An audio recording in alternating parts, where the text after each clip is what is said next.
So welcome. Today we made it for our first stop to Freddy train shop.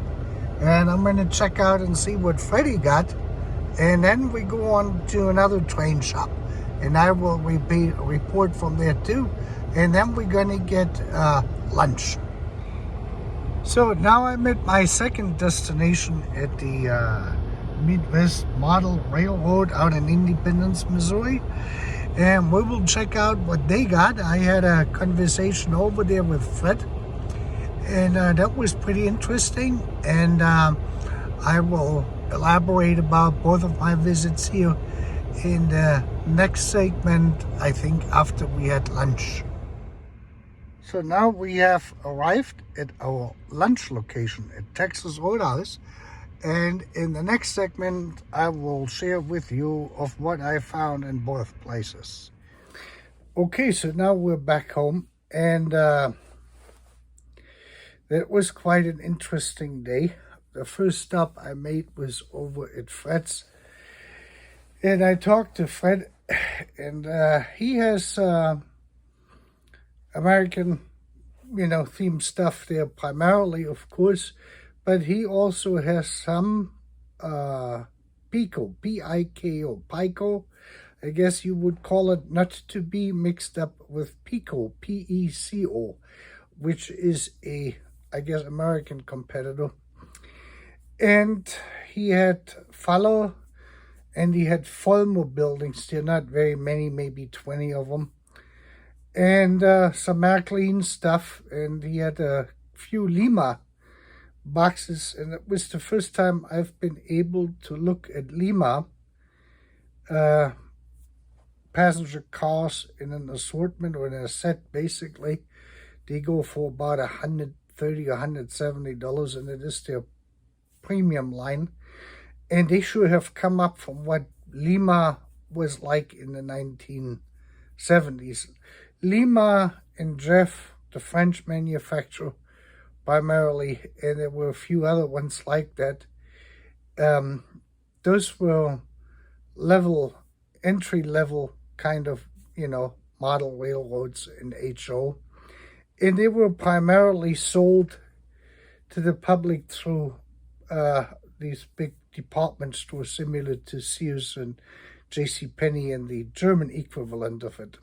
Quelle, Neckermann, Karstadt, those places, they were basically the same thing. And so those models were not as popular for people who got more serious about the model railroading, So you start out, say, like you're 6, 8, 10 years old, and you get one of these cheaper sets or one of these cheap Fleischmann entry-level sets, with the circle and a little transformer and a little Anna locomotive and 2 freight cars, and you basically start. So this is kind of has all evolved. The overall quality of almost every manufacturer has changed over the years, and it is now really a market for people like me, and you as the viewer. I guess we're a little bit more settled in now, and now they figure they can get more money from us than what they could years ago, which is probably true.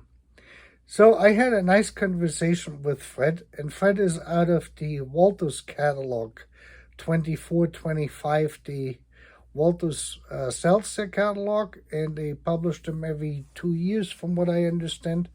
And Fred is trying to get another batch in, and he will call me when he has one of the recent one, the ones which they just came out with. Otherwise, it was very interesting. Fred does also do consignments. So he had the Lionel stuff there. This is the first time I've been able to actually look at the big 1950s transformers with the 4 potentiometers or rheostats on them. It was the first time I could actually pick one up and feel it, and it was quite interesting.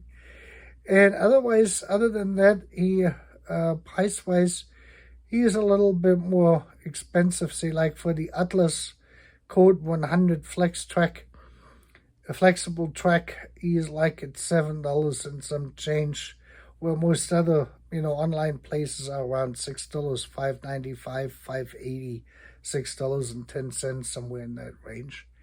And so he's there by himself. Very nice fellow.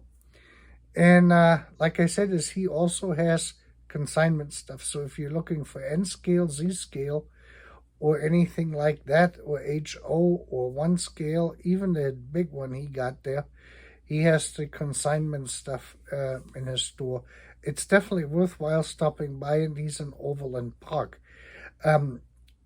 So that was my first stop. I spent probably a half an hour there looking around, asking questions, time permitting with other customers in the store. I got there early, figuring that most people probably won't go to these stores until after lunch on a Saturday. And that kind of was correct. And then I drove from Overland Park, from his store, out further east towards Independence, Missouri, which is like on the east side of Kansas City towards Blue Springs, off I-70, going towards St. Louis. And there, that is Midwest Railroads. I think that's what they call themselves. And I got to talk to Carl out there and to Don. Stephen, I guess the owner wasn't in, or he was busy with something else. And they have a pretty good sized store over there. That is several thousand square feet. And they got this separated. So on the left side, when you come in, they got the HO stuff, all American. And on the right-hand side is C scale, N scale, and all the other accessories you may need, from glues over tools, over solder iron, and on it goes. I picked up a bottle of oil for to oil the engines, a different type of oil I didn't have. I have to look this now up. I can't remember which one I bought. And altogether, I was there probably for an hour in the store, because they have a huge inventory on Athearn Genesis engines, locomotives, and then the Walters mainline and Walters prototype rolling stock, passenger cars, and of course an unbelievable amount of freight cars, all the different freight cars. And this was now really my first opportunity I had in a store, physically opening the box and actually touching the locomotives and taking them out, looking them up, all the different types, and it is unbelievable. I have to say, I looked primarily at Walters Proto locomotives, Walters mainline engines they had. I bought already the Walters mainline cars for the Kansas City, Chiefs. I had said Super Chief. The old version of it with the F7 engines from Athearn Genesis, the one I showed in that little short video. I thought it would get more views, but it has not yet.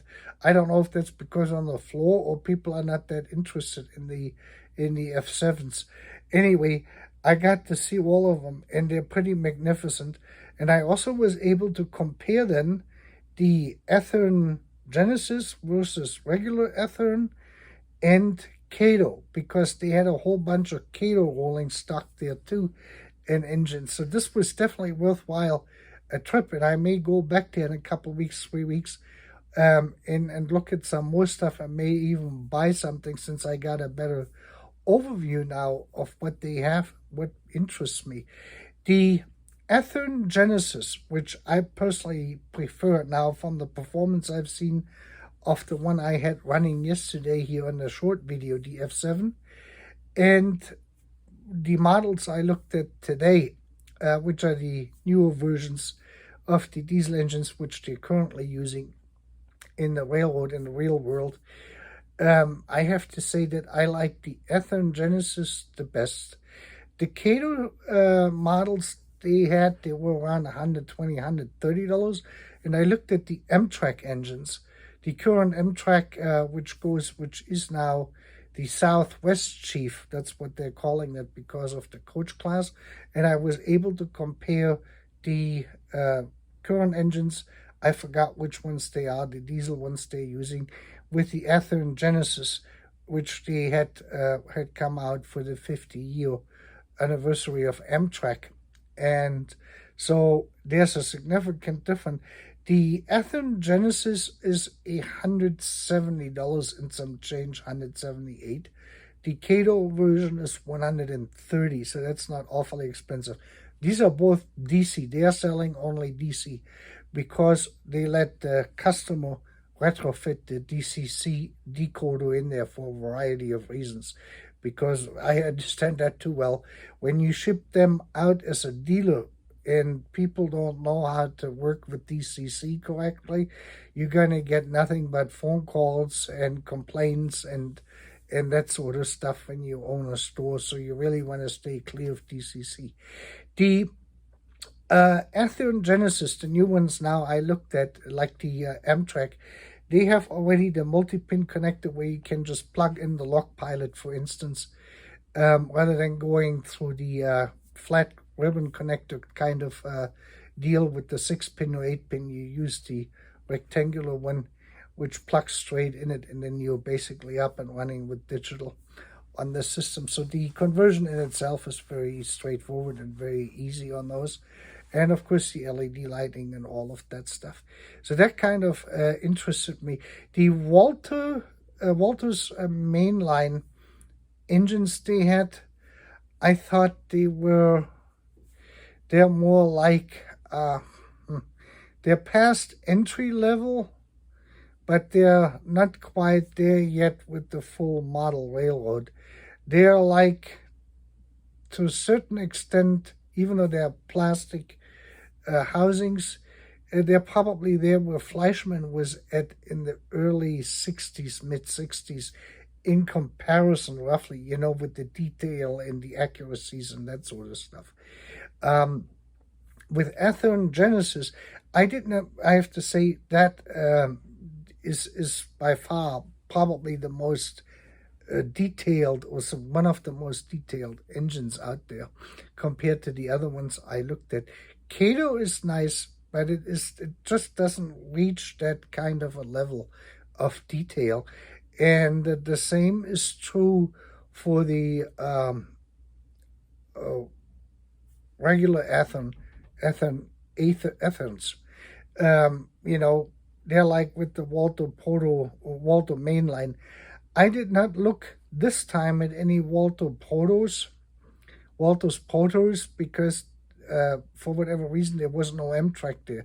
I was looking for passenger cars to say that with Amtrak, and so that's why he bought those out, which he had. Unfortunately, he had only 3 of the Walther's Amtrak of the current ones they're using for the Southwest Chief. And you need 10. They're running between 6 to 10 cars, depending on the time of the year, between Chicago and Los Angeles on the Southwest Chief. And they're usually leaving one coach car here in Kansas City, and then they go on with at least one car less, but 2 engines, basically an elephant connection. He said the engines they're using now, they're breaking down so frequently that they just push the broken engine off the track and then just put another one on, and then they keep going. That must be an interesting experience to go out there. He didn't have the restaurant car or the observation car. These 2 were missing, because they also have the bar car, the snack, dino snack thing there in the observation car on the lower deck, I believe. So these 2 were missing. But on the other hand, that gave me a pretty good idea of what we got there in rolling stock.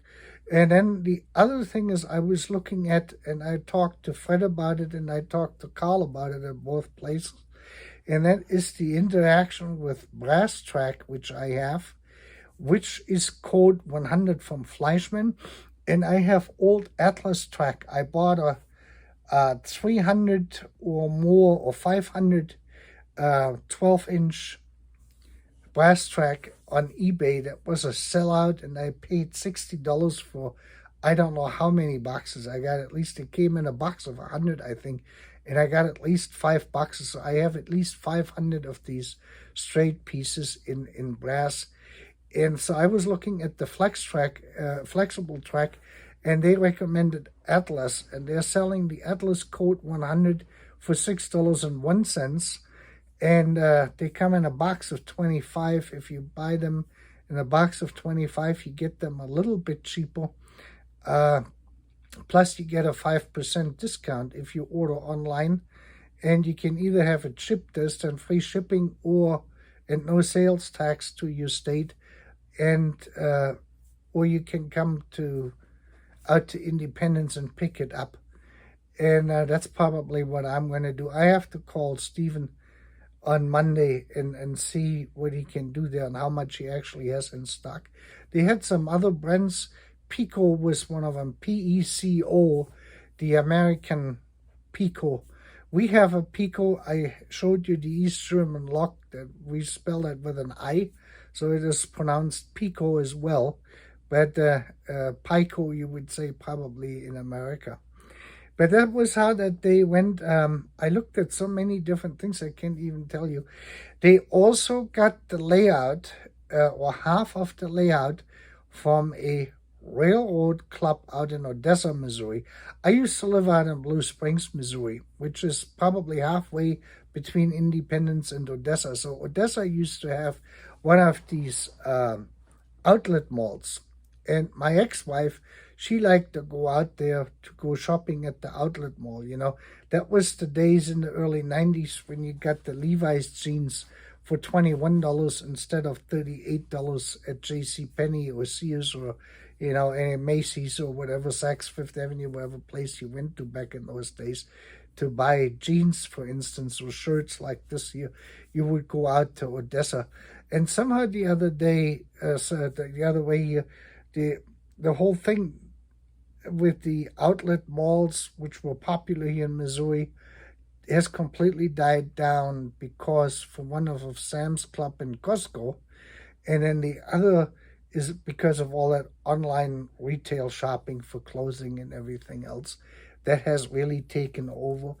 And so Odessa, that little mall they had out there, which was quite nice, closed down, and that put these poor people out there who lived there. That's probably about good 50 miles east of Kansas City, of downtown Kansas City. They were out of work, and that kind of had an impact on the local railroad club they had. So when Stephen opened that store up some 10 years ago in Independence, they moved half of the layout into his store over there. This is how big his store is. The store is a pretty good sized store. I would say they have probably at least 3,000 square foot of place out there, retail space. And so that's definitely worthwhile a trip going there. It is a big difference. If you're not familiar with the railroad stock, with the stock from any one of these manufacturers, unless you actually can go to a store and touch it, open the box up, take it out and physically touch it, put it carefully back in and close it, versus looking at these 3D or computerized CAD-generated images of these engines. This is a big difference of what this looks like, it, how it feels like it, and what money you want to spend on it.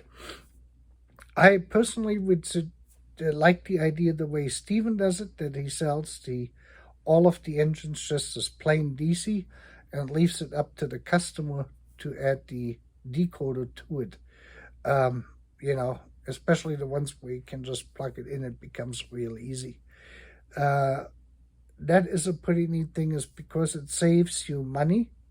The DC engines are a lot cheaper, and you can put the decoder in there of your choice, so you're not locked.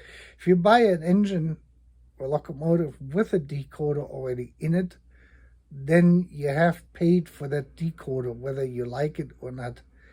And if you want to change it to another decoder, then you wind up buying a second decoder to replace the original decoder. So that kind of thing makes more sense to me to go that route, especially since most of these engines today they're selling currently have already been prepared to accommodate DCC decoders in it. Yeah, that was my thought. I concluded the trip over at the Texas Roadhouse. The last time I went to Texas Roadhouse was last year in February, about a year ago, and it was down in Tulsa, Oklahoma, when I visited one of my customers down there in southern southeast Kansas. We drove down there, and I have to say that ribeye I had in Tulsa was a lot better than the ribeye I had out here in East Kansas City, over in that area down there, past Independence, where that is. And the pricing basically has not increased that much. I think I had the 12-ounce ribeye. It was $22 or $24, somewhere in that range with two sides. But the beef quality, the ribeye itself, was a lot lesser quality than what I had a year ago. Would I go back there? No, I think Longhorns right now is the better deal for beef. Steaks or ribs, or that's primarily it. Then Texas Roadhouse. I guess everyone is struggling, trying to make money in this with the inflation and everything else. I understand it, but that ribeye was at least one grade, at least bare minimum one grade below of the last one I had in Tulsa a year ago, if not even two steps below that. I just wanted to mention that. And with that, you have a great evening.